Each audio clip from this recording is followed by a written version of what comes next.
আমি বললাম, খালুজান, আমি আপনার প্রস্তাবে রাজি। কিন্তু আমার তো বয়স কম। আর তাছাড়া অতীতে আমি কারো সাথে এমন কাজ করিনি। আর আপনি তো আমার চাইতে বয়সে অনেক বড়। আপনি আমার সাথে এসব করলে আমি তো মরে যাব। আমি কিছুতেই সহ্য করতে পারব না। তারপর খালুজান আমাকে বলল, তুমি কোনো চিন্তা করো না, আমি এমনভাবে কাজ করব তুমি টেরই পাবে না। খাল উজানের মুখ থেকে এমন মিষ্টি কথা শুনে আমি তার সাথে কাজ করতে রাজি হয়ে গেলাম। খালুজান যখন প্রথম আমার নিয়ন্ত্রণ আনার চেষ্টা করল তখন আমার দু চোখ বন্ধ হয়ে আমার এমন অবস্থা হলো যা শুনলে বন্ধুরা তোমাদের মাথা ঘুরে যাবে। বন্ধুরা, গল্পটি অনেক মজার। আশা করি তোমরা পুরো গল্পটা শুনবে। তবে গল্পটি শুরু করার পূর্বে তোমাদের নিকট আমার বিশেষ অনুরোধ, তোমরা অবশ্যই আমার চ্যানেলটি সাবস্ক্রাইব করে আমাকে সাপোর্ট করবে। হ্যালো বন্ধুরা, কেমন আছো তোমরা? আমি দিলরুবা খান, বয়স 18 বছর। আজকে আমি যে গল্পটা বলব তা হল যখন আমার বয়স 14-15। ছোটবেলা থেকেই আমার অনেক স্বপ্ন ছিল, লেখাপড়া করে অনেক বড় চাকরি করব, মানুষের মতো মানুষ হব। কিন্তু ভাগ্যের কি পরিহাস, আমার বয়স যখন 10 তখন আমার বাবা মারা যান। মা অনেক কষ্টে তখন আমাদের সংসার চালাতেন। আমার এক ভাই, সে আমার ছোট।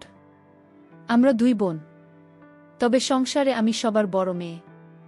বাবা মারা যাওয়ার পর আমার ফ্যামিলি পড়ে চরম অভাব অনটনে। মা আমাদের মুখে 3 বার খেতে দিতে পারত না। লেখাপড়ায় খুব খারাপ ছিলাম না। বাবা মারা যাওয়ার পর আর বেশি দিন পড়ালেখা করতে পারেনি। অভাবের কারণে পড়ে খুঁজতে হয় আমাকে কাজের সন্ধানে। আমাদের গ্রামের রাবিয়ার মা ঢাকায় থাকে। মায়ের এই কষ্ট দেখে রাবিয়ার মা আমার মাকে পরামর্শ দিল, আমার দেখা অনেক বড় সাহেবের সাথে পরিচয় আছে। তুমি চাইলে আমি তোমার মেয়েকে তাদের বাসায় কাজের ব্যবস্থা করে দিতে পারি। ভালো টাকা বেতন দেবে তারা তোমার মেয়েকে। তোমার মেয়েকে তারা ভালো ভালো খেতে দেবে, ভালো জামাকাপড় দেবে। অভাব অনটনের সংসার আর কত কষ্ট করব। তাই ভেবে মা রাবেয়ার মায়ের প্রস্তাবে সম্মতি দিল। রাবেয়ার মায়ের প্রস্তাব পেয়ে মা আমাকে বড়লোক সাহেবের বাড়িতে কাজের জন্য দিতে রাজি হয়ে গেলাম।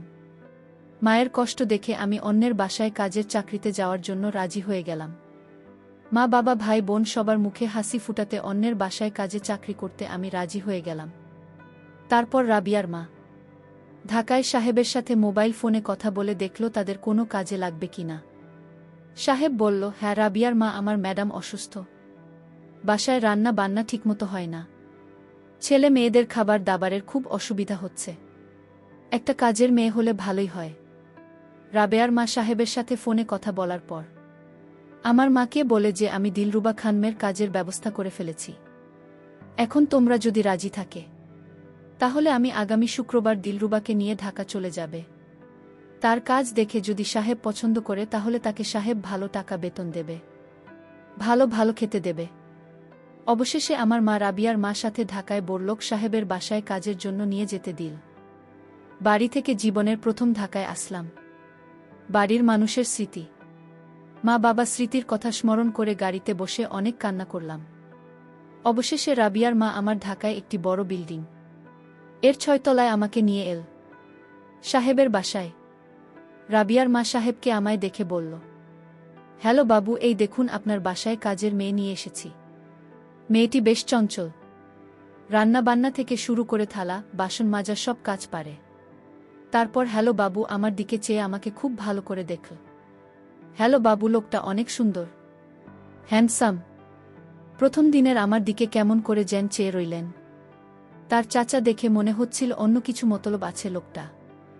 আমাকে জিজ্ঞেস করল, কি নাম তোমার? আমি বললাম, স্যার, আমার নাম দিলরুবা। তারপর সাহেব আমাকে বলল, বাহ বাহ, বেশ সুন্দর নাম তোমার। তা তুমি কি পারো? আমি বললাম, রান্না বান্না খুব ভালোভাবে পারি স্যার। তখন সাহেব আমাকে বলল, দিলরুবা, তুমি আমাকে স্যার বলবেন না, আমাকে খালু জান বলে ডাকবে। আমি বললাম, আচ্ছা ঠিক আছে। তারপর রাবিয়ার মা আমাকে খাল উজানের বাসায় রেখে চলে আসেন। খালু জান একটি কোম্পানির বড় পোস্টে চাকরি করে। শুক্রবার তার সাপ্তাহিক ছুটি। আমি প্রথম দিন থেকেই তাদের বাসায় কাজ শুরু করে দেয়। প্রথম দিন তার আমার কাজ দেখে অনেক খুশি হলেন। খালু জান আমার কাজ দেখে অনেক প্রশংসা করলেন। পরের দিন খালু যান আমার জন্য কিছু ভালো ভালো জামাকাপড় মার্কেট থেকে কিনে আসলেন। আমি এরকম জামাকাপড় আর কোনোদিন পরি নাই। মনে হচ্ছিল বেশ ছোট ছোট জামাকাপড়। আমি বললাম, খালু যান, এরকম ধরনের ছোট ছোট জামাকাপড় আমি পরতে পারব না। আমার লজ্জা লাগে। আমি গ্রামে থেকে বড় হয়েছি, গ্রামে বড় বড় জামাকাপড় পরেছি, তাই এরকম ধরনের জামাকাপড় পরলে আমার কাছে কেমন কেমন জানি লাগে। খালু যান বলল, আরে মা, একটু স্মার্ট হওয়ার চেষ্টা করো। তুমি আমার বাসায় থাকো, আমার বাসার কাজের মেয়েরাও আমার মেয়ের মতোই, তাই তোমাকে আরও স্মার্ট এবং সুন্দর হয়ে থাকতে হবে। সবসময় পরিষ্কার পরিচ্ছন্ন হয়ে থাকতে হবে। আমি পরিষ্কার পরিচ্ছন্ন এবং স্মার্টনেসকে পছন্দ করি। আর শোনো দিলরুবা, আমার বাসায় প্রতিদিন ভালো ভালো গেস্ট আসে, উচ্চমানের গেস্ট। তাদের সামনে তুমি সবসময় সাজগোজ করে থাকবে, কারণ তোমাকে তো আমরা কাজের মেয়ে মনে করি নাই, তোমাকে আমরা নিজের মেয়ের মতোই মনে করি। ঠিক আছে মা। আমি বললাম, আচ্ছা খালু যান।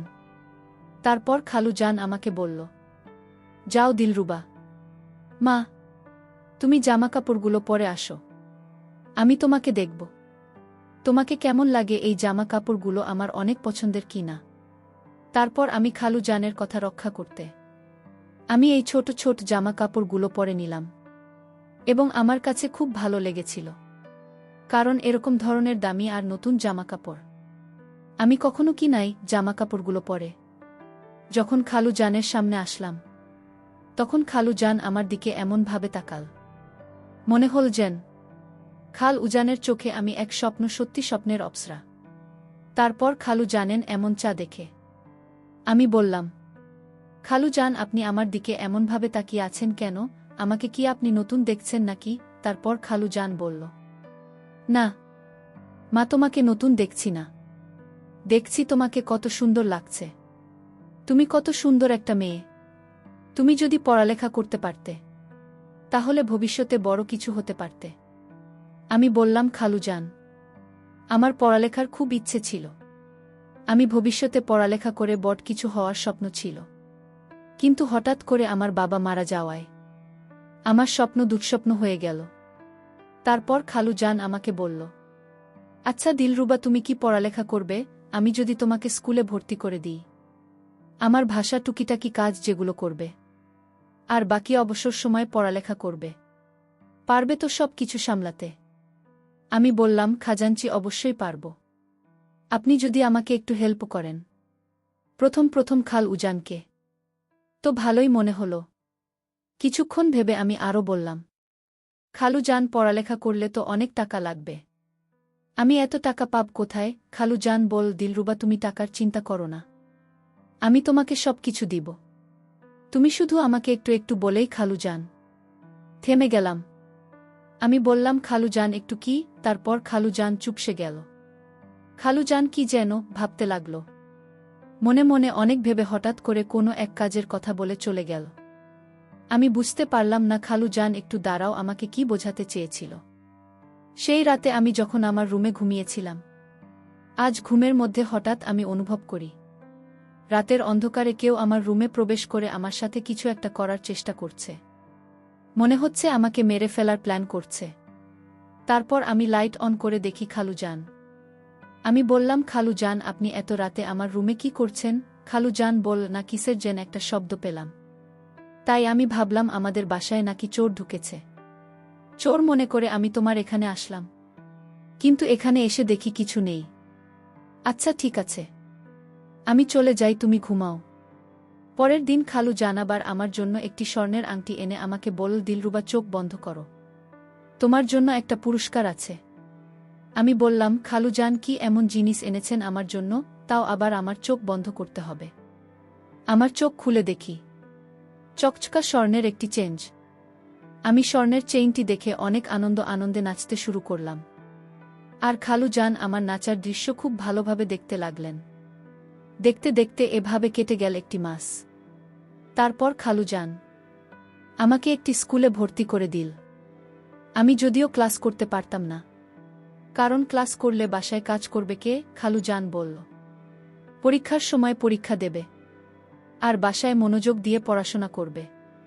এইভাবে চলতে লাগল আমার জীবন। হঠাৎ রাত 1-2টার সময় খালু জান আমাকে তার রুমে ডেকে নিয়ে বলল, দিলরুবা, তোমার সাথে আমার কিছু কথা ছিল, খুবই গুরুত্বপূর্ণ কথা। এখন কথাটা যে কিভাবে আমি বলবো তা আমি বুঝতে পারছি না। জানি না এই কথাটা বলার পর তুমি আমাকে কেমন ভাবে। আমি বললাম, খালু জান, আপনি নিঃসন্দেহে বলেন, আমি আপনার সকল কথা রাখার চেষ্টা করব। আমি কথা দিলাম আমি আপনাকে কখনো ভুল বুঝবেন না, কখনো অসম্মান করব না। আপনার কথা শতভাগ রাখার চেষ্টা করব, কারণ আপনি আমার জন্য অনেক কিছু করেছেন। যেখানে আমি দুমুঠো খেতে পেতাম না, ভালো কাপড় চোপড় পেতাম না, সেখানে আপনার জন্য আজকে আমার এই রাজকীয় অবস্থান। আর তাছাড়াও আপনি আমাকে আপনার মেয়ের মতোই ভালোবাসেন। আপনার প্রতি আমি কৃতজ্ঞ। খাবার দাবার, কাপড় চোপড়, গহনা, আরাম আয়েশের কোনো অভাব নেই। আপনার কোনো কথা আমি কিভাবে না রাখতে পারি। তারপর খালু জান আমাকে বলল, দেখো দিলরুবা, তোমার খালা আজ 10 বছর ধরে এভাবে অসুস্থ হয়ে পড়ে আছে। না পারি তার সাথে 2টা মনের কথা বলতে, না পারি তার সাথে মনের খোরাক মেটাতে। খুব অসহ্য যন্ত্রণার মধ্যে আমার জীবন অতিবাহিত হচ্ছে। ছেলে মেয়ে সবাই পড়ালেখা করছে, কিন্তু কেউই আমার মনের অবস্থা বুঝে না। আর যে বুঝবে সে তো অসুস্থ হয়ে পঙ্গু হয়ে পড়ে আছে। 10 বছর আগে একটি রোড অ্যাক্সিডেন্টে তার পা 2টা ভেঙে যায় এবং সে কথা বলার বাকশক্তি হারিয়ে ফেলে। তার সাথে তো আমার কোনো কিছু হয় না। মাথাটা সবসময় জ্যাম হয়ে থাকে, মাথার মধ্যে সব সময় চিন চিন ব্যথা অনুভব করি।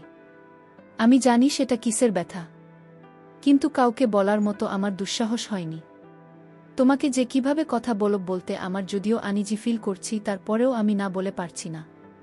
তোমার রূপ, তোমার সৌন্দর্য, তোমার মুখ, তোমার মায়ের, সত্যি আমি হারিয়ে গেছি। আমি তোমাকে চাই দিলরুবা, তোমাকে আপন করে পেতে চাই। আমি জানি না কখন কিভাবে তোমার মধ্যে হারিয়ে গেছি।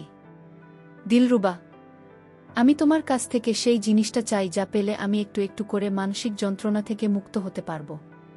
তোমার কাছ থেকে একটু ভিন্ন কিছু চাই, একটু ভিন্ন কিছু চাই। তুমি যদি আমাকে একটু দয়া করো, বিনিময়ের জন্য তুমি আমার কাছে যা চাও আমি তাই দিব। সাহেবের মুখ থেকে এমন কথা শুনে আমি হতবাক হয়ে গেলাম আর বললাম, খালু জান, আপনি যা চেয়েছেন তা কিভাবে সম্ভব? আমি তো আপনার তুলনায় অনেক ছোট একটা মেয়ে, আপনার মেয়ের মতোই। তারপরেও আপনার যদি ইচ্ছা হয় তাহলে আমার কোনো আপত্তি নেই, কারণ আমি আপনার কাছে কৃতজ্ঞ। আমার কথা শুনে খালু জান আমাকে বলল, মেয়ের মতো? কিন্তু মেয়ে তো নয়। আর তোমার সাথে আমার এইসব যায়, শুধুমাত্র বয়সের একটু ব্যবধান। প্লিজ দিলরুবা, আমাকে আমার মানসিক যন্ত্রণা থেকে একটু মুক্তি দাও।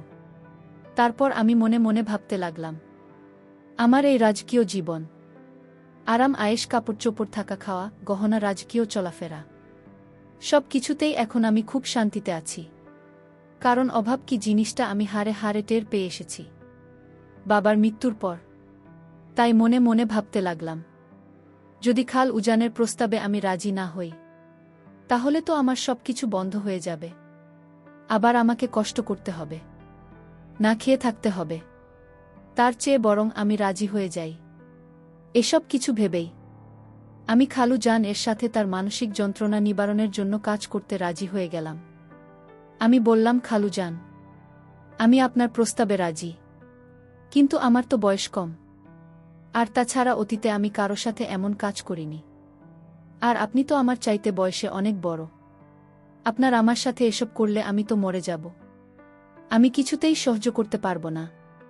তারপর খালু জান আমাকে বলল, তুমি কোনো চিন্তা করো না, আমি এমনভাবে কাজ করব তুমি টের পাবে না।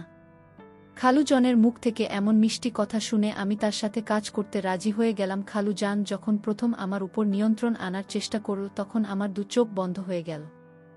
আমি খুব কাঁদতে শুরু করলাম আর খালু জনকে বললাম একটু সহনশীল হওয়ার জন্য। খালু জান আমার কাকুতি মিনতি শুনে 2 মিনিটের জন্য সহনশীল হয়, তারপর আবার পাগলের মতো আচরণ শুরু করে। আমি তখন প্রায় অজ্ঞান হয়ে যাওয়ার মতো অবস্থা হলো এবং এক পর্যায়ে প্রথম দিন শেষের দিকে আমি অজ্ঞান হয়ে গিয়েছিলাম। তারপর খালু জান তার মনের স্বাদ পূরণ করে দিল। এরপর থেকেই আমি খালু জান এর সাথে একেবারে ফ্রি হয়ে গেলাম। খালু জানো আমাকে আপন করে পেয়ে অনেক খুশি। এভাবে কৌশলে ফেলে খাল উজান আমার সাথে 22 বছর প্রায় প্রতিদিন রাতেই আমার সাথে মেতে উঠত এক নিষিদ্ধ লীলায়, যে লীলা সম্পূর্ণ ছিল আইন ধর্ম বর্ণ বহির্ভূত। বন্ধুরা, পরিশেষে আমি প্রায় দীর্ঘ 2 বছর পর আমার ভুল বুঝতে পেরেছিলাম, কিন্তু তখন বুঝলে তো আর কোনো কাজ হবে না। আমার জীবনে আমি যা হারাবার তা হারিয়ে ফেলেছিলাম। আমি তাকে অনেক বিশ্বাস করেছিলাম, আর সে বিশ্বাসের ফলেই সে আমাকে এক প্রকার ইমোশনাল ব্ল্যাকমেইল করে। আমার জীবনের সবচেয়ে দামি সম্পদ তাকে কেড়ে নিয়েছিল। তারপর বন্ধুরা, ওইখান থেকে আমি একেবারেই কাজ ছেড়ে চলে আসলাম। অতীতের কথা চিন্তা হলে আমার মনে খুব কষ্ট হয়, খুব। অতীতের সেই বেদনাদায়ক দৃশ্যগুলো আমাকে খুব পীড়া দেয়। প্রিয় বন্ধুরা, পরিশেষে তোমাদেরকে আমি একটি কথাই বলবো। তোমাদের চলার পথে তোমাদের অনেক লোকের সাথে বিভিন্ন ধরনের সম্পর্ক হতে পারে, কিন্তু কাউকে তোমরা মন থেকে বিশ্বাস করে তাদের মিষ্টি মিষ্টি কথায় এমন কিছু দিও না যার জন্য তোমাদের সারাটি জীবন অনুশোচনা করতে হয়। আর সবাইকে অন্ধের মতো বিশ্বাস করা ঠিক না। আর যদিও তোমরা বিশ্বাস করে থাকো, তাহলে তোমাদেরকে সারা জীবনের মাসুল দিতে হবে।